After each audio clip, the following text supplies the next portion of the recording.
Good evening, ladies and gentlemen. Thank you for joining us here in the Second Stage Studio Theater on the beautiful campus of Parkland College. And a special shout out goes out to all our friends and family listening in at home. Hi, Mom. Parkland College Fine Arts is proud to present the live radio production of that celebrated holiday chestnut, A Christmas Carol.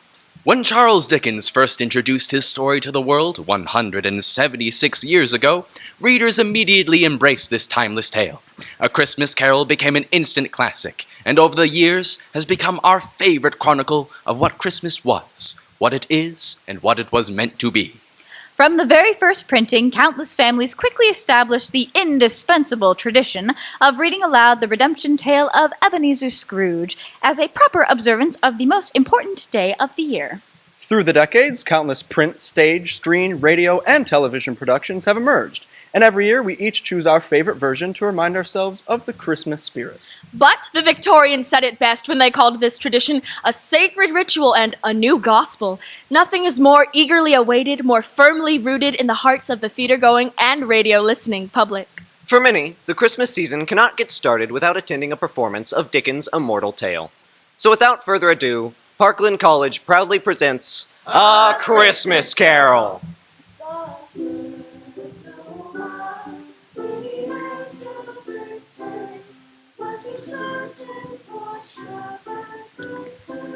To begin properly, there must be no confusion whatsoever. Jacob Marley was dead. Old Marley was as dead as a doornail. Mind you, we don't know what is particularly dead about a doornail. We might have been inclined to regard him as dead as a coffin nail. But the wisdom of our ancestors is in the simile. However, we must be permitted to repeat emphatically that Marley was indeed dead. The accounting firm was known as Scrooge and Marley. Ebenezer Scrooge was Marley's business partner, sole executor, his sole administrator, his sole friend, and sole mourner. Scrooge was not dreadfully saddened by Marley's death, but being an excellent man of business, Scrooge mourned the loss with an undoubted bargain. Marley's funeral brings us back to the point we started from. There is no doubt that Marley was dead. This must be distinctly understood, or nothing wonderful can come of the story we are going to tell. Oh, but Scrooge was a tight-fisted, hand-at-the-grindstone, clutching, covetous old sinner, hard and sharp as flint, self-contained and solitary as an oyster. The cold within him froze his features, nipped his pointed nose, shriveled his cheeks, stiffened his gait, and made his eyes red and thin lips blue. The heaviest rain and snow and hail and sleet could boast of the advantage over him in only one respect. They often came down handsomely. I never do.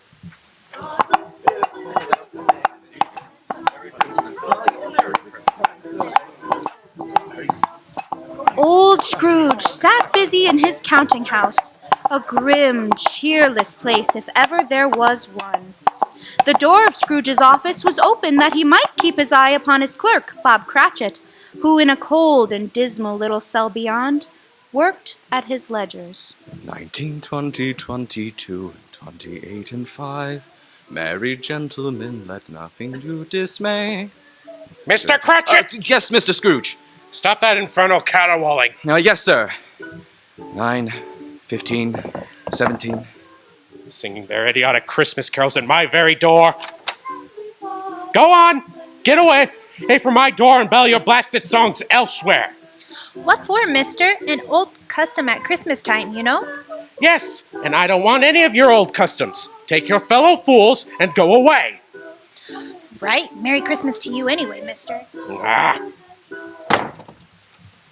Now, when you finish posting this ledger, you can pop over to Ezra Pinkerton's and tell Mr. Pinkerton you've come after the 17 shillings and sixpence he's owed me since All Hallows Eve.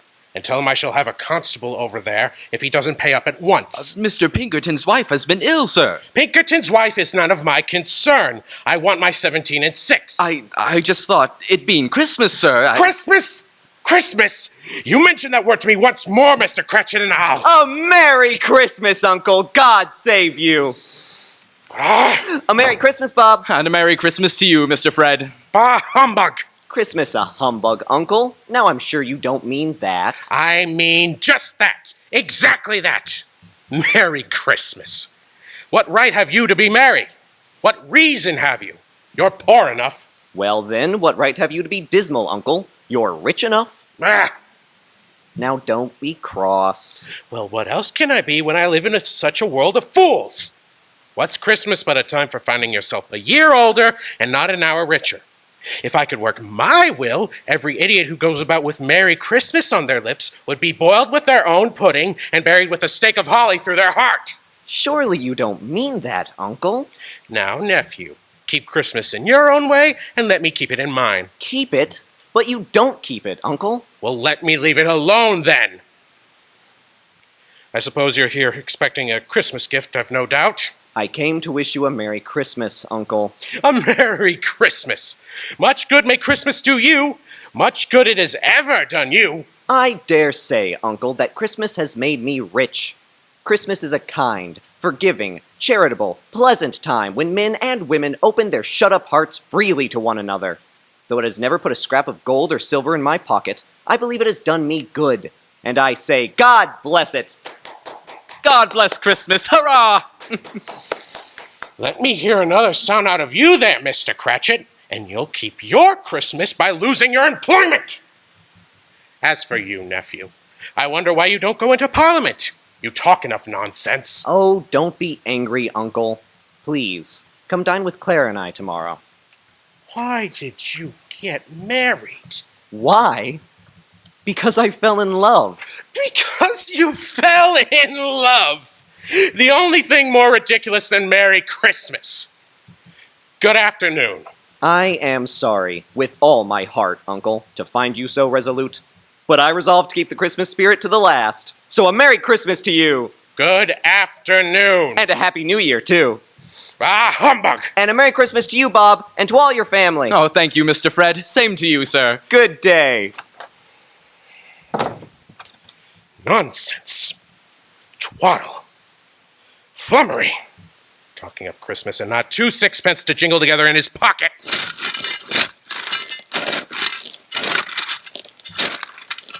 Mr. Cratchit, what are you doing there? I'm only putting a bit more coal in the fire, Mr. Scrooge, seeing it's so cold in there, You sir. put that coal back into the scuttle.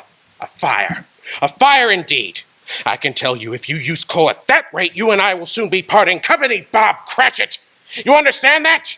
There's many a young fellow who would like your situation, you know. I'm sorry, sir. My fingers were just getting a little cold. What with the cold? Then put on your mittens. There's someone at the door. Go on, see who it is. Yes, sir. Good afternoon, sir. Good afternoon. Is this the firm of Scrooge and Marley? Yes, Mom. I should like to see the head of the firm, if I may. Oh, very good, Mom. What is it? Lady to see you, sir. What? Have I the pleasure of addressing Mr. Scrooge or Mr. Marley? Mr. Marley's been dead 7 years. 7 years this very night. I'm Mr. Scrooge.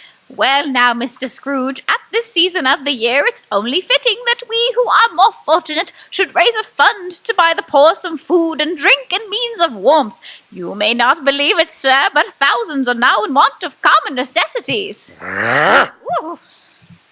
And hundreds of thousands are in want of the simplest comforts. Are there no prisons? Well, there are plenty of prisons, sir. And the workhouses. They're still in operation, I trust. I wish I could say they're not, but they are, sir. Ah, I'm glad to hear it. I was afraid from what you said at first that something had occurred to stop them in their useful course. Oh, no, sir. All these institutions are flourishing. But it's nevertheless true that some additional provision for the poor and destitute must be made. What may I put you down for? Nothing. Nothing. Oh, I see you wish to remain anonymous, sir. I wish to be left alone. I don't make merry myself at Christmas time, and I can't afford to help make a lot of idle people merry. I help to support the establishments that take care of the poor. They cost enough. Let those who are badly off go there. Well, many can't go there, sir, and many would rather die. Then they should do so and decrease the surplus population. It's enough for a man to understand his own business and not to interfere with other people's. Mine occupies me constantly. Good afternoon. I quite understand, Mr. Scrooge. Good afternoon. Cratchit, show this lovely lady out. Yes, sir. This way, Mom, please. Mom, I couldn't help overhearing. I should like to contribute tuppence. Cratchit! Yes, sir! It isn't much, but it's all I can afford. But there are others in worse situations than I. Oh, you're a generous fellow. I wish I might say so of your employer. Cratchit! Yes, sir! Good afternoon, sir. Good afternoon. Cratchit! And a Merry Christmas. Merry Christmas. Cratchit! Close the door! Oh, yes, sir! 24, 31, 1 carry 3, a new scarlet scarf for Tiny Tim, a comb for Martha, and 33, 3 and carry 3, a hair ribbon for Belinda. Cratchit! Yes, Mr. Scrooge. It's too late to have you go to Pinkerton's. They'll be closed up for Christmas like these other fools. We may as well close up the place now. Yes, sir. And it is getting a little dark. Hard to see the figures. You'll want all day tomorrow, I suppose. If it's quite convenient, sir. It's not convenient, and it's not fair either. But I suppose I can't do anything about it. If I was to stop half a crown of your wages, you'd think yourself very ill-used, I'll be bound. Well, sir, I mean... But you don't think me ill-used when I pay a day's wages for no work! It's only once a year, sir. Once a year, indeed! A fine excuse for picking a man's pockets every 25th of December. But I suppose there's no good talking. You must have the whole day. We'll see that you're here all the earlier the next morning. Understand? I will, sir. I will indeed. Good night, sir, and Merry Christmas. Ah! A Merry Christmas! Humbug! The office was closed in a twinkling of an eye, and Bob Cratchit, with the long ends of his white comforter dangling below his waist, for he boasted no overcoat. In honor of Christmas Eve, Mr. Cratchit engaged in no less than 4 snowball fights on his way home. Scrooge, on the other hand, took his melancholy dinner in his usual melancholy tavern. Having read all the newspapers, he spent the rest of the evening with his banker's books in his gloomy, dismal, dreary little suite of rooms he called home. Darkness is cheap, and Scrooge liked it. The evening was so dark that even Scrooge, who knew every stone on his front walk, had to grope with his hand through the fog and the frost to find the large iron knocker on his own front door. Now, it is a fact that there was nothing exceptional about that knocker, and that Scrooge had seen it almost every night and morning of his adult life.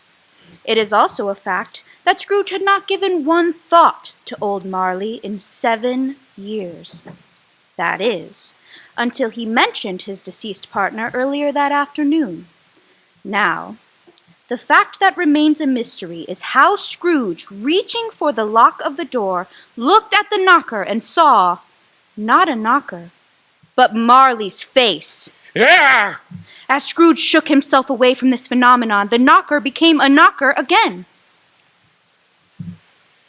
Could have sworn I saw old. Ah, humbug! Marley's been dead these 7 years. Humbug. All humbug. What I need is a good night's... To say that Scrooge was not startled or that his blood was not conscious of a terrible sensation would be a lie. But he put his hand upon the key he had relinquished, turned it sturdily, walked in, and immediately lit another candle. Scrooge walked through his rooms to see that all was right. Sitting room, bedroom, kitchen, all as they should be. Nobody under the table, nobody under the sofa, nobody under the bed. He locked himself in. He double-locked himself in. He changed into his dressing gown, slippers, and his nightcap, and sat down before the fire to take his gruel.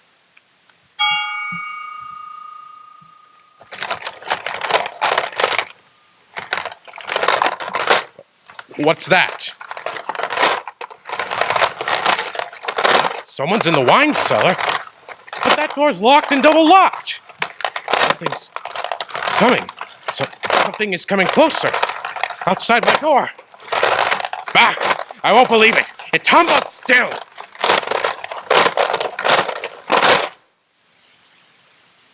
Ebenezer Scrooge. Ebenezer Scrooge. Oh, no. What do you want with me? I want much of you, Ebenezer. Who are you? Ask me who I was. Rather particular for a ghost. All right, then. Who were you, then? In life, I was your partner, Jacob Marley. Jacob Marley? But you're dead. You died 7 years ago. 7 years ago this very night. What's wrong, Ebenezer? Don't you believe in me? I do not. Why do you doubt your senses, Ebenezer? Because a little thing affects them. A slight disorder of the stomach makes them cheat. You're not a ghost. You may be an undigested bit of beef, or a blot of mustard, or a crumb of cheese, a fragment of an underdone potato. There may be more gravy than grave about you, whatever you are. Humbug, I tell you, humbug! Do you believe in me or not? I do believe in you. I do. I must. But why do you walk the earth, Jacob? Why do you come to me? It is required of every man that the spirit within him should walk amongst his fellow men and travel far and wide. And if that spirit does not go forth in life, it is condemned to do so in death. It is doomed to wander the world and witness the joy and happiness that it cannot and did not share on earth. Tell me, Jacob, what is that chain you wear around you? I wear the chain I forged in life. I made it link by link and yard by yard, and by my own free will I wore it. Is its pattern strange to you, Ebenezer? Cash, boxes, keys and padlocks, ledgers and purses. 7 years ago, yours was as heavy and as long as this. You have labored on yours since, Ebenezer. Oh, Jacob, speak comfort to me. I have no comfort to give. I cannot rest. I cannot stay. I cannot linger anywhere. My spirit never walked beyond our counting house. Mark me, in life, my spirit never wandered beyond our money-changing hole in the wall. A weary, weary journey lie before me. 7 years dead and traveling all the time. The whole time, Ebenezer. 7 years. No rest, no peace, incessant torture and remorse. Ebenezer, do you know that no space of regret can make amends for a lifetime of misused opportunities? You were always a good man of business, Jacob. Business! Mankind was my business! Charity, mercy, benevolence, they were all my business! The dealings of my trade were but a drop of water in the comprehensive ocean of my business!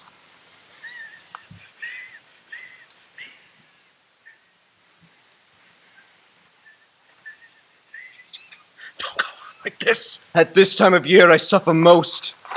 Why did I walk through crowds of fellow beings with my eyes turned down and never raise them to witness the joy in another man's face?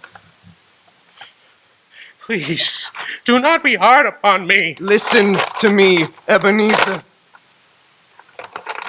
Yes. I'll listen. Go on. Speak to me, but speak kind. Ebenezer, I am here to warn you that you yet have a chance, a hope of escaping my fate. Do you hear me, Ebenezer? Yes. Yes, you were always a good friend to me. But how? How shall I escape? You will be haunted by 3 spirits. Is that the only chance and hope? It is. Well, then I think I'd rather not. Without their visits, you cannot hope to escape the path I tread. Expect the first tonight, upon the stroke of 12. Can I take them all at once and have it over? Expect the second tomorrow night at the same hour. The third upon the next night. Ebenezer, for your own sake, remember what has passed between us. Remember, upon the last stroke of midnight, look for the first spirit. Jacob Marley!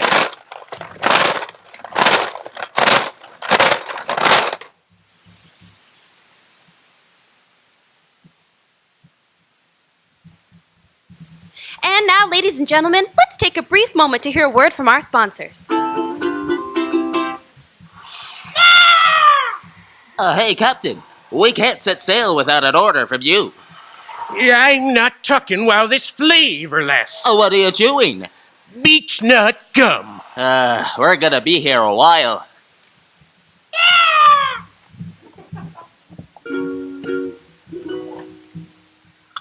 Waiter! Waiter! Ah, Phyllis, did you ever see such poor service? I'm about to call a manager. Take it easy, Wanda. Okay?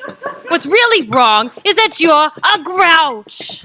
I'm sorry, Phyllis, but my digestion is so upset. Oh, what you need for your poor digestion is something that works after nature's own order. Try Carter's Little Liver Pill. Good advice. When your digestion is upset and you feel irritable, take Carter's Little Liver Pill.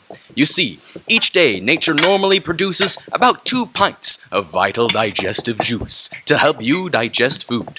Carter's Little Liver Pill will quickly increase the flow of this vital digestive juice. Carter's Little Liver Pills aid digestion after nature's own order. Take Carter's Little Liver Pills as directed. Get them at any drugstore. Only 25 cents. Wow, I feel better already. We now return you to Parkland College's radio production of A Christmas Carol.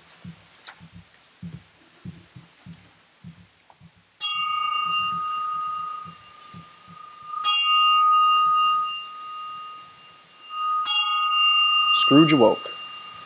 He was lying on his bed in a cold sweat. It was so dark he could barely distinguish his curtained window from the opaque walls of his bedchamber. He was struggling to pierce the darkness with his ferret eyes when... Was it all a dream or not? The curtains of his bed were flung open, and Scrooge found himself nose to nose with an unearthly visitor. It was a strange figure, like a child, yet not so like a child as like an old man. Its hair, which hung about its neck and down its back, was white as if with age, and yet the face had not a wrinkle in it, and the tenderest bloom was on the skin. Ebenezer Scrooge. Who are you? Ebenezer Scrooge, I have come for you. You? Are you the spirit whose coming was foretold to me? I am that spirit. What are you? I am the ghost of Christmas past. Of long past? No, your past. What do you want of me? What brings you here to haunt me? Your welfare, Ebenezer Scrooge. I am much obliged, but I can't help thinking that a good night's rest would be more beneficial to my welfare. Your reclamation, then. Take heed. Rise and walk with me. Oh, no. Not out of the window. I can't do that. I'll fall down. I'm not a spirit. I'm immortal and I'll fall. Bear but a touch of my hand upon your heart, and you shall be upheld in more than this. Come, follow me.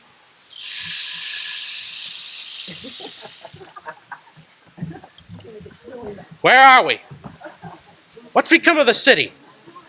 And why is there suddenly snow upon the ground? Where are we? These are the shadows of things that have been. Do you recognize this countryside? Good heavens. I know every inch of it. Every rock, every tree. I was a boy here. And that bleak building over there? Ah, that building. Yes, I went to school in that horrible place. Do you remember the path? I could walk it blindfolded. Strange. You should have forgotten it after so many years. Come, look through the window into that cold, barren room. What do you see, Ebenezer Scrooge? I see a boy. A solitary child, neglected by his family. Alone. Yes, I see. I know that boy. Oh, I was so lonely. Poor lad. And look, Ebenezer. Do you recognize the girl?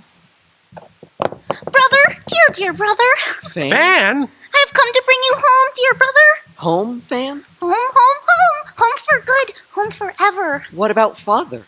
Father is so much kinder than he used to be. That home's like heaven. He spoke so gently to me one night when I was going to bed that I was not afraid to ask him if you might come home, and he said, yes, you should.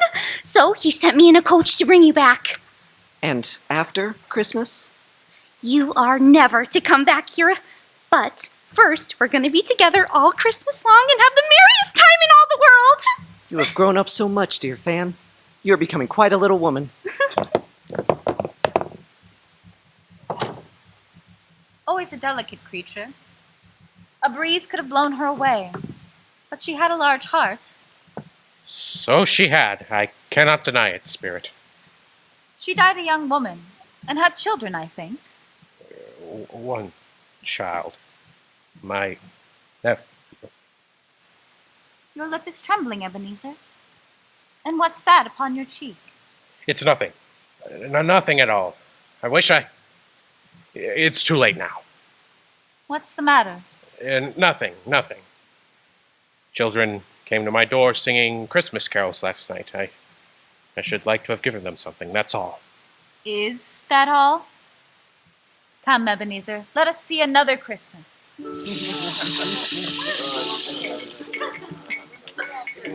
Do you know this place, Ebenezer Scrooge? Know it! This is the counting house where I was apprenticed. There's my old master. Bless his heart, old Fezziwig, my master, alive again and hosting one of his Christmas parties. Yo-ho, my boy! Listen to him. No more work tonight, lads. Christmas Eve. Let's have your quills down and the shutters up before a man can say Jack Robinson. And there's Dick Wilkins. We were apprenticed together, dear fellow. Oh, yes, and look. There's Mrs. Fezziwig herself, looking younger than any of them. Oh, and the tables, all loaded with roasts and cider, mince pie and beer. Oh, what a jolly time we used to have. And that carefree young man with the light heart and the bright smile. Do you recognize him, Ebenezer Scrooge? Yes. Merciful heaven, how happy I was then.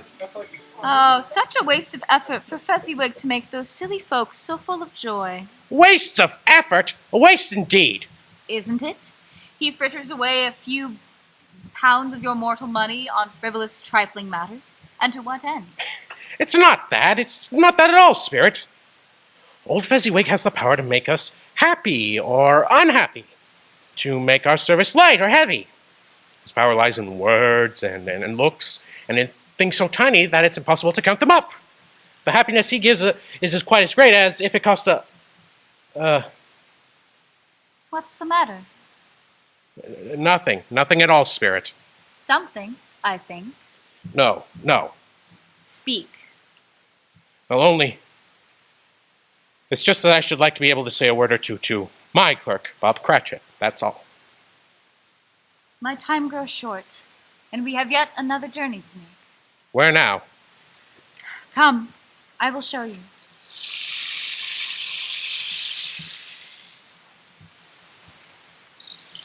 This is our last visit to the past. Ebenezer, here in this little room with a fair young girl by your side. Do you recognize yourself, Ebenezer? No. Spare me this! You're older now. A man in the prime of life. Your face has begun to wear the signs of care and avarice. Your eyes are greedy. The eager, restless eyes of a miser. No, please! And she knows it too. That girl by your side? She has tears in her eyes. It matters little to you, Ebenezer, very little. Another love has displaced me. My dear Belle, what love could displace you? A golden one. This is the blind, impartial way of the world. There is nothing so hard on a man's life as poverty. You fear the world too much. All your dreams have merged into the single hope of being beyond the disgrace of poverty. I have seen your noble aspirations fall away, one by one, replaced by a passion for gold. I have simply grown wiser. I am not changed towards you, am I, Belle? Our engagement was made when we were both poor and content to be so. You were a different man. I was a boy. Do you honestly feel that you are still that person?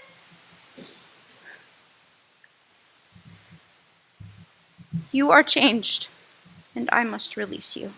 Have I ever sought release? In words? No. Never. In what then? In a changed nature and altered spirit. My love no longer has any worth in your eyes. Tell me, would you seek me out and try to win my affections now? You think not.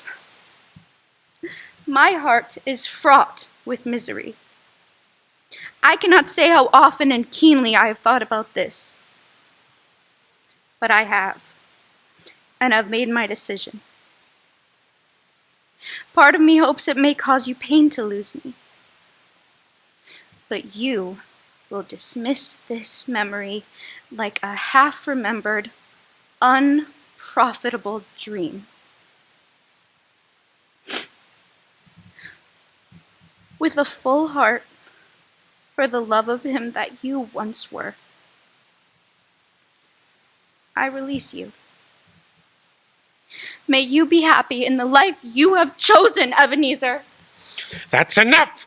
Show me no more! Take me home! One shadow more. No more! No more! I don't wish to see it! These are the shadows of things that have been. Do not blame me. Please, no more. Do you see that man, Ebenezer Scrooge? That's Dick Wilkins. A bit older, but assuredly Dick Wilkins. And the woman beside him? Belle. And do you see that young girl? Spirit, please don't.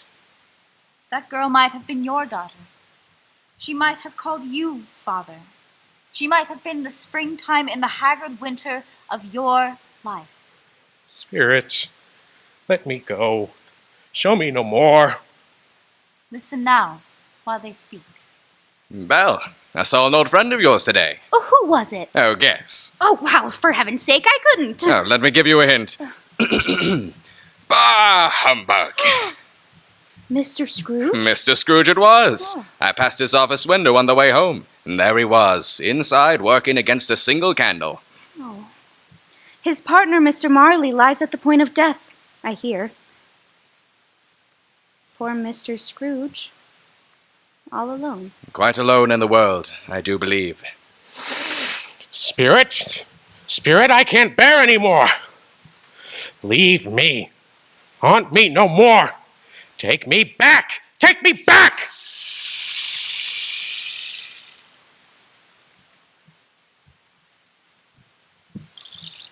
Will Scrooge make it back? Has he learned a lesson from all of this? We'll find out right after these important announcements. Another public service announcement from Brill Cream.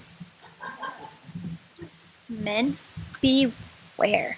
Use 1 dab of Brill Cream. Just a little dab makes your hair look excitingly clean, disturbingly healthy. This man dared to use 2 dabs. Now he's in trouble. The makers of Brill Cream refuse to be responsible.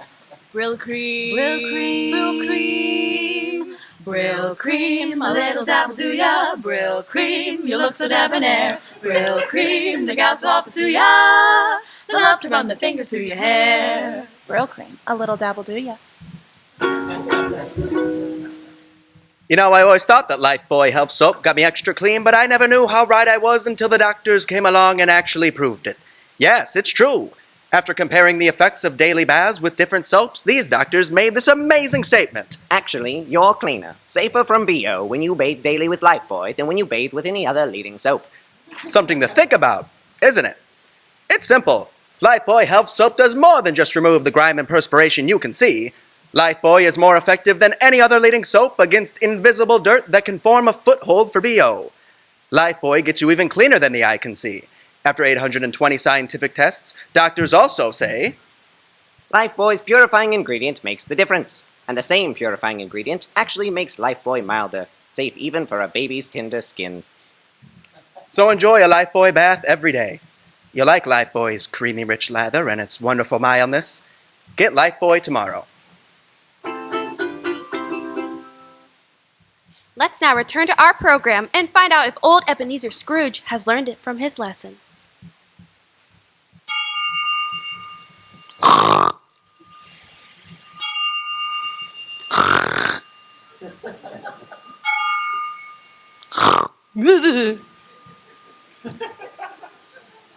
Awaking in the middle of a prodigiously tough snore, Scrooge sat bolt upright in his bed and restored himself to consciousness in the right nick of time.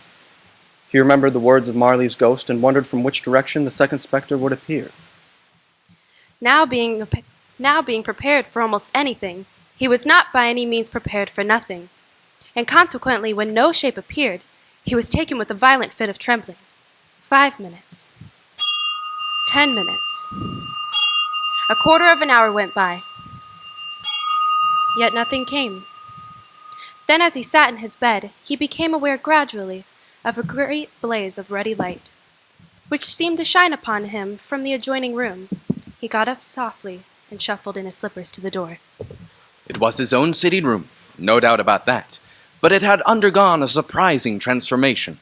The walls and ceiling were so hung with living green garland that it looked like a perfect grove, from every part of which bright gleaming berries glistened, and such a mighty blaze went roaring up the chimney as had never been known in Scrooge's time, or for many and many a winter season gone.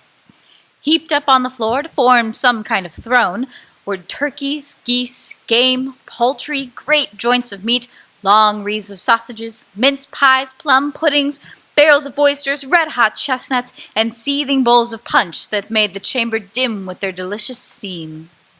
In easy state upon his couch, there sat a jolly giant, glorious to see, who bore a glowing torch, in shape not unlike Plenty's horn, and held it up, high up, to shed its light on Scrooge, as he came peeping round the door. Come in, Ebenezer Scrooge, and know me better, man. On earth, I am the ghost of Christmas present. Look upon me and know me better, man. You've never seen the likes of me before? No, I haven't. You're different from the other spirit. You're absolutely giant. And that great torch you carry. Its light pours into the homes of rich and poor alike. Have you ever walked forth with my elder brothers born in these many years? I am afraid I have not. Do you have many brothers, Spirit?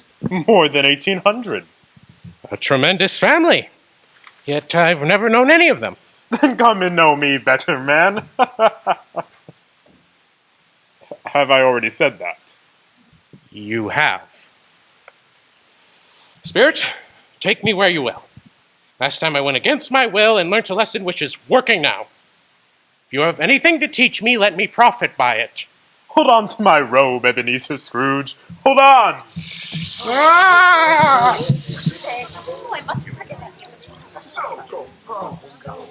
Where have you brought me, Spirit? A humble dwelling in a humble street. Humble indeed. Yet there is happiness here. Who are these people? Who's that woman? And the children? This is the family of your clerk, Bob Cratchit. His wife, dressed in a twice-turned gown, but brave in ribbons. There, laying the table for their Christmas dinner. And there, assisting her, is her daughter Belinda. And the young man with the fork and the stuffing, that's Master Peter Cratchit. Listen, Scrooge. What has ever got your precious father and your brother Tiny Tim? And Martha wasn't as late last Christmas by half an hour. Here's Martha now, Mother! Hurrah, Martha's home. Welcome home, Martha! Oh, why, bless your heart alive, Martha, my dear. A Merry Christmas to you. Merry Christmas, Mother. Merry Christmas, Martha. I love you so much.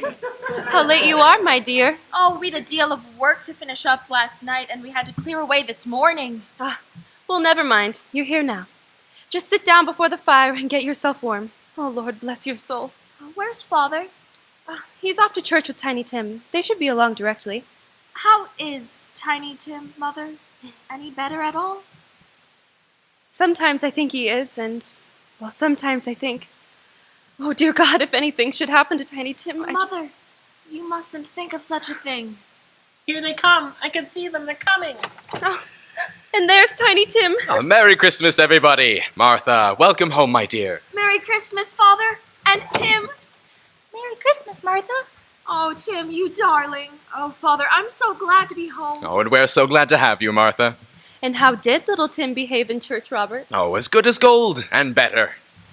I like church, Mother. Oh, they sang the nicest songs. I hope people saw me there. Saw you there?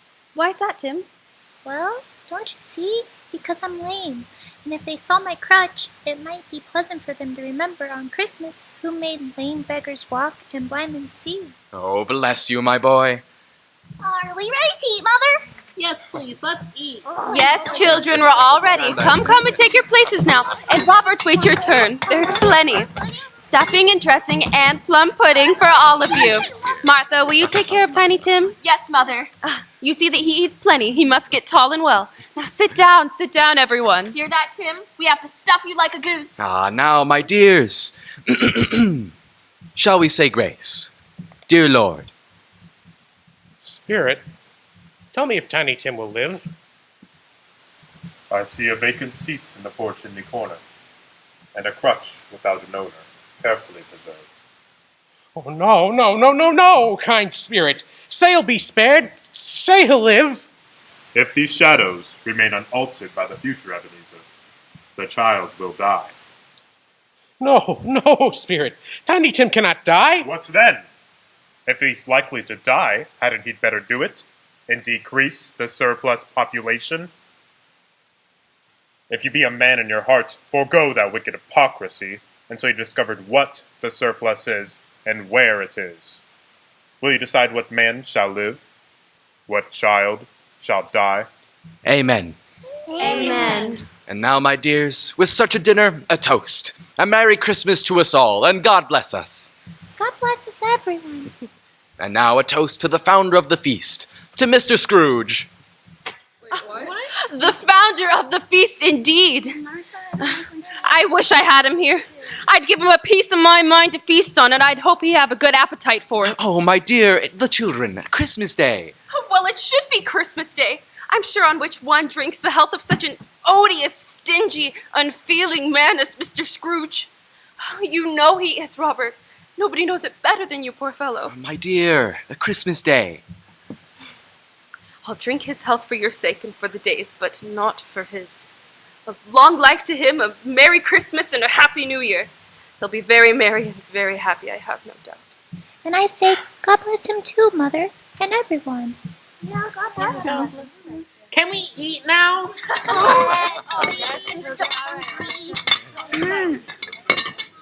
There was nothing of high mark in all this. They were not a handsome family, these Cratchits. They were not well dressed. Their clothes were threadbare.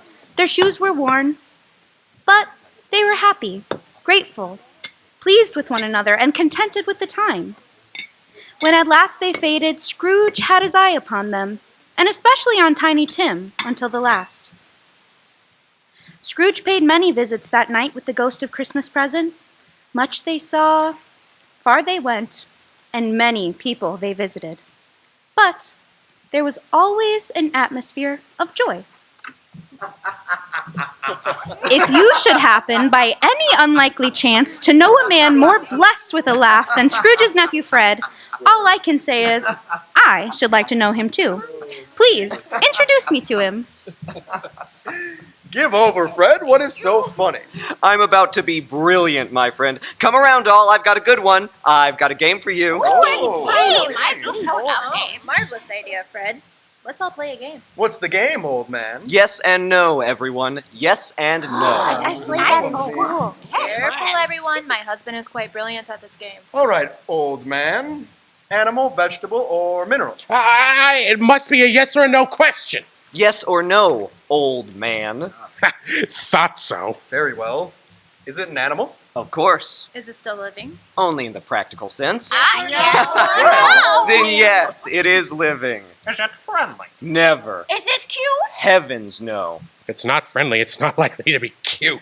Does it live in the wild? Oh, no. You mean it lives in the city? I'm afraid so. Does it growl or grunt? Yes and yes. does it bite? Quite often. Is it a tiger? No. How about a lion? No. A horse? horse? No. A bull. No. A pig! Oh, you're never going to guess. Is it a bear? Not at all. An ash?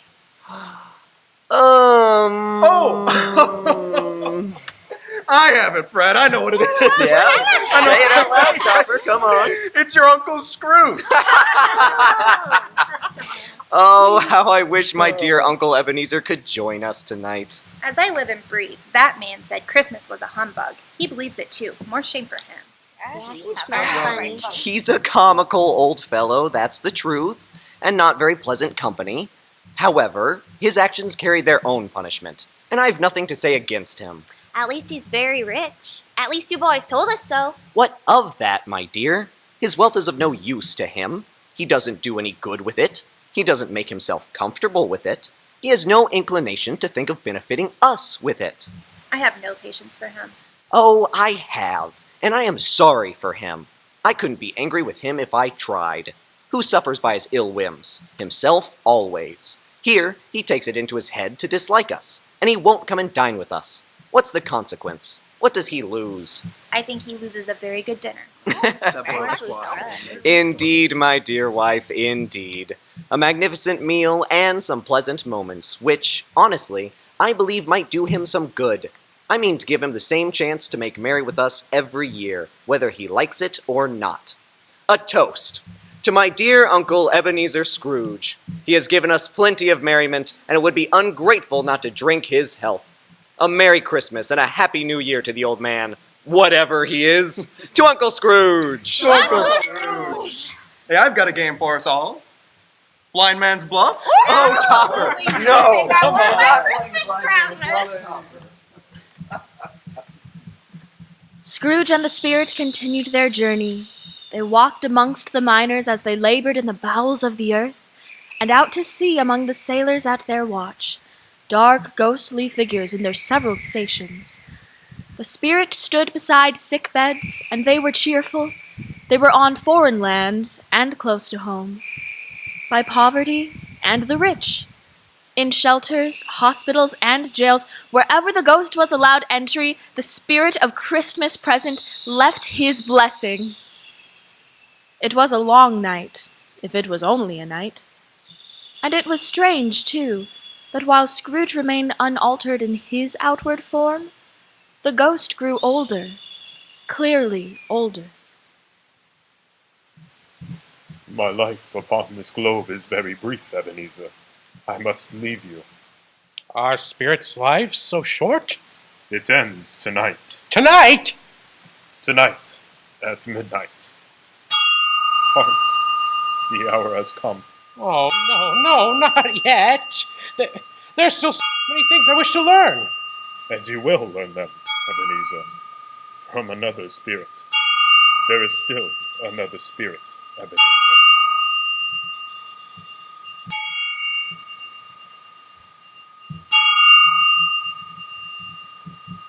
Scrooge looked about him for the ghost.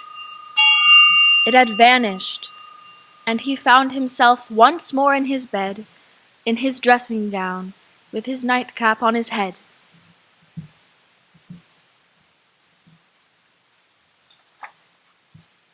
And let's take this moment to learn a few new things ourselves. Let's learn something new from our sponsors.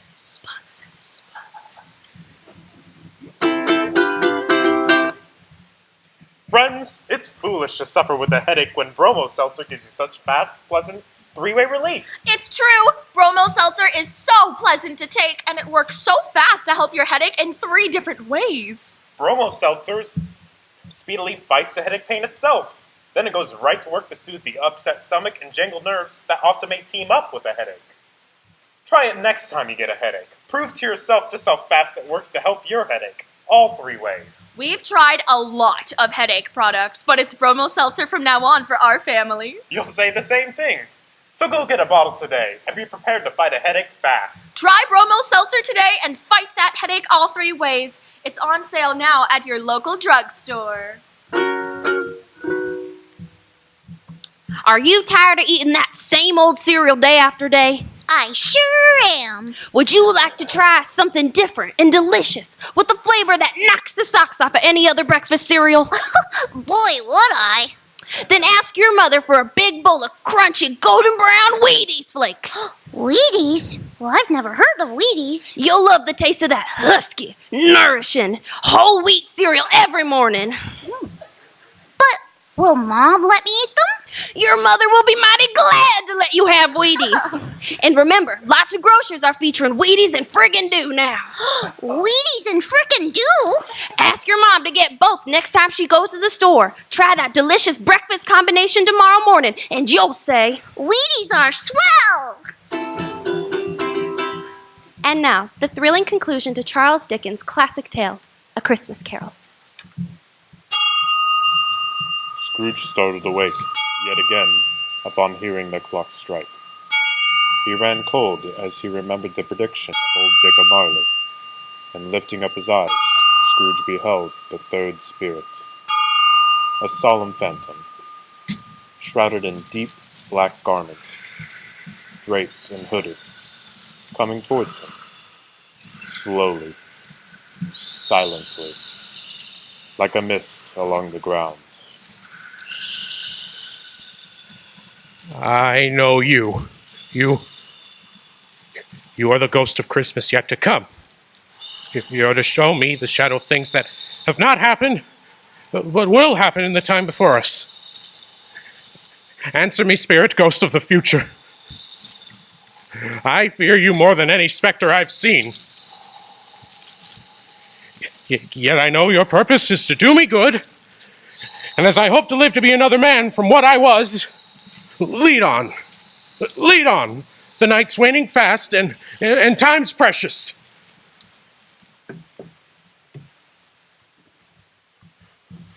Where are you taking me? Why here? Why this common street, spirit? What is there for me to learn here? Who are these people?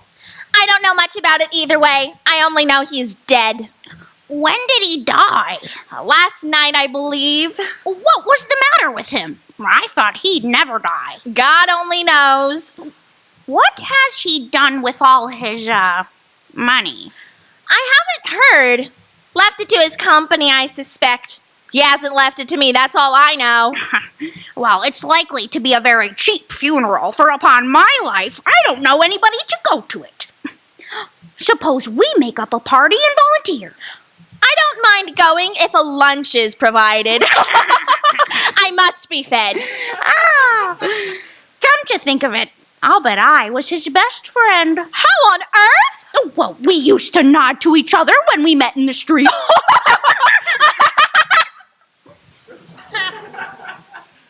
Spirit, help me. Who's this man that died? Is there no one to mourn the poor creature? No one to follow him to the grave? If there is any person in the town who feels emotion caused by this man's death, if there is, please show that person to me, Spirit, I beseech you.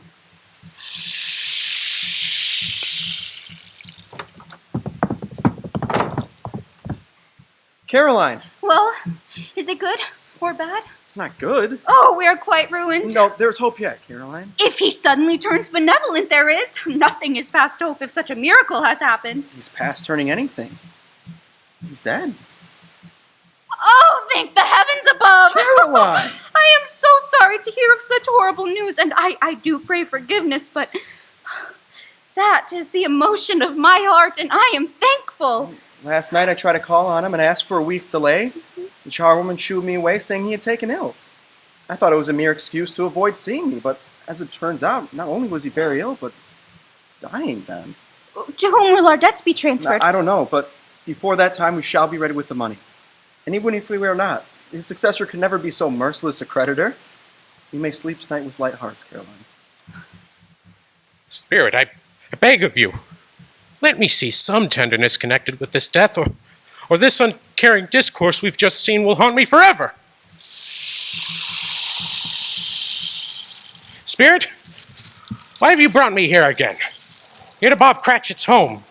But it's not the same. Why is it so quiet? So very quiet here. Mother, please don't cry.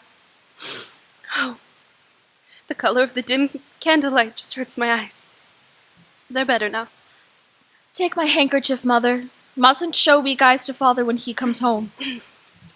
Yes, it must be near his time. Past it, rather. But I think he has walked a little slower than he used to these last few evenings. And yet I've known him to walk as fast as the wind with Tiny Tim on his shoulder. So have I. But he was light to carry, and his father loved him so that it was no trouble. No trouble at all. Oh, Robert, Good evening, my dear. you're so very late. Yes, I'm sorry, dear. I went to the churchyard today. Oh, I wish you could have gone with me. It would have done your heart good to see how sweet and green the place is. But you'll see it often. I promised him. Yes, I promised Tiny Tim we'd walk there on a Sunday. Dear Father. I'm trying to understand it, my dear. My son. My tiny son. I miss him so. Oh, that's cruel. Cruel! Spirit, can you give me one ray of hope that I may change all that? That Tiny Tim may live? Spirit, where are we now? Merciful heaven. The churchyard. Overrun by grass and weeds. Choked with too many graves. Desolate. Lonely. Crumbling. What are you pointing at? Is that the gravestone of the man these people were talking about? Will you not speak to me, Spirit? Spirit? Before I draw nearer to that gravestone, answer me one question. Are these shadows of things that will be, or are they shadows of things that may be only? Speak to me, Spirit. Whose is that grave to which you point?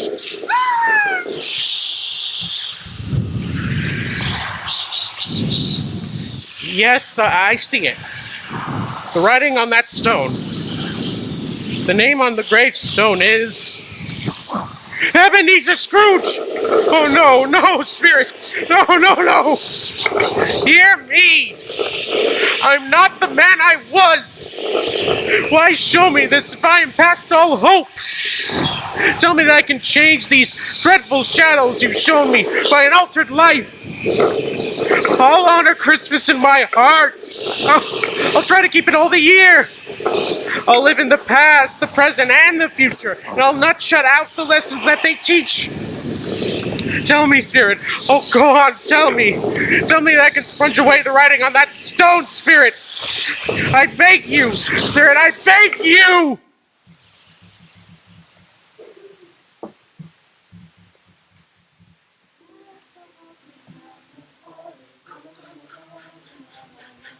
Spirit, I promise on my knees, I promise, Why, what's this? It's my own comforter. I'm home! In my own bed! In my own room! And the sun's shining! It's clear, it's bright, no fog. What a beautiful day! Oh, glorious! Hey, boy! Yes, sir? Well, what's today? What's that, sir? What day is it, my fine fellow? Today? Why, it's Christmas Day. Ha ha! Christmas Day! Then I haven't missed it! The spirits have done it all in one night! All in one night, heaven be praised! How is that, sir? Listen, my lad. You know where the poulterer is in the next street? I should say I do. Ha! An intelligent boy, a remarkable boy. Tell me, do you know if they sold the prize turkey that was hanging in the window? The one as big as me. What a delightful boy. It's a pleasure to talk to you. Yes, that one. It's hanging there now, sir. That's wonderful. Go down, will you? And tell them to send it to Bob Cratchit and his family on Broad Street. And mind you, they're not to know who paid for it. Go along. Hurry, my lad. Here. Wait a minute. Here's half a crown for your trouble. Yes, sir. And a Merry Christmas, sir. And a Merry Christmas to you, my boy. Oh, I don't know what to do. I'm as light as a feather, as happy as an angel. I'm as merry as a schoolboy. Merry Christmas! A Merry Christmas to everybody, and a Happy New Year to all the world. Whew. Where are my trousers? I've so much to do.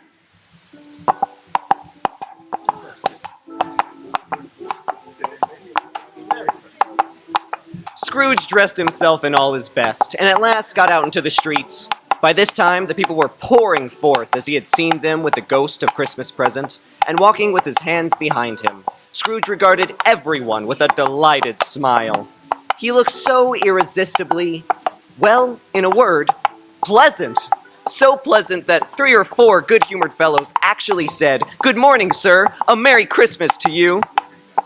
Scrooge had never heard such music before. My dear lady, how do you do? I beg your pardon? You, ma'am. Aren't you the woman who came to my office in regard to that charity? Why, yes, sir. Yeah. First things first. A Merry Christmas to you. Yes, sir. Allow me to ask your pardon, ma'am. And will you have the goodness to accept... Good Lord bless me! My dear Mr. Scrooge, are you serious? If you please. Now, not a farthing less. A great many back payments are included in it, I assure you. Will you do me that favor? Well, my dear sir, I don't know what to say. Now, don't say anything, please. Come and see me. Will you come and see me? I will. I will indeed. Thank you. I am very much obliged to you. I thank you 50 times. Bless you. Merry Christmas. Next morning, Scrooge was early at his office. He went early for a reason. If he could only be there first and catch Bob Cratchit coming late. That was the thing he'd set his heart upon. And he did it. Yes, he did. The clock struck 9. No Bob. 1/4 past. No Bob. Scrooge sat with his office door wide open that he might see him come in. At last... Bob Cratchit's hat was off before he opened the door. His comforter, too. He was on his stool in a jiffy, driving away with his pen as if he were trying to overtake 9 o'clock. 33, 34, 56... Mr. Cratchit! Yes, sir. Step this way, Cratchit, if you please. Cratchit, what do you mean by coming in at this time of day? Oh, why, I'm very sorry, sir. I'm behind my time. Yes, indeed, I think you are. Oh, it's only once a year, Mr. Scrooge. It shall not be repeated. I was making it rather merry last night, sir, and I'll tell you what, my good sir. I'll not stand this sort of thing any longer. And therefore, Bob Cratchit, I'm about to raise your salary. Mr. Scrooge, are you quite yourself, sir? No. No, thank heaven, I'm not quite myself. Merry Christmas, Bob. Merry Christmas, my good fellow. A merrier Christmas than I've given you in many a year. I am raising your salary, and we'll see what we can do for Tiny Tim and the rest of your family. We'll discuss it this very afternoon over a steaming mug of mulled wine. Bob, make up the fire.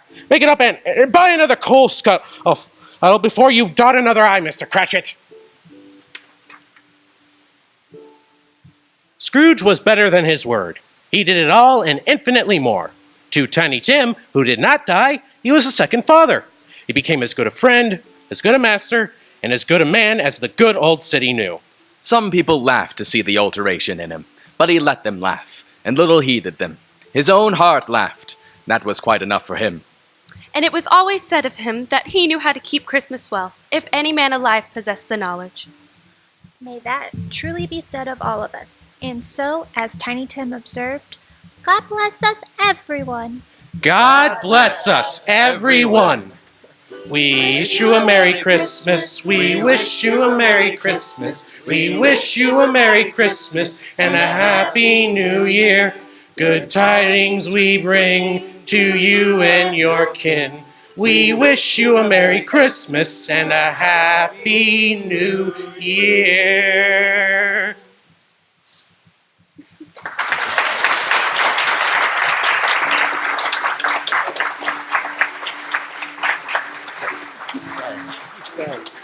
Ladies and gentlemen, we thank you for joining us this evening, for being part of Parkland's inaugural season of the Actor Studio series, and for being part of our live broadcast of A Christmas Carol, featuring the voices of Marcus Aviles.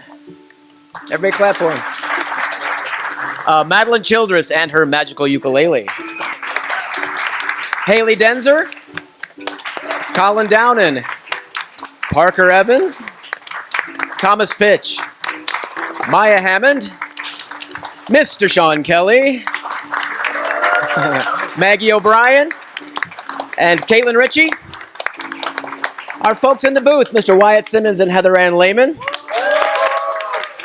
And the one and only master of the Foley table, Miss Gabrielle Smith. A quick little paraphrase of Charles Dickens.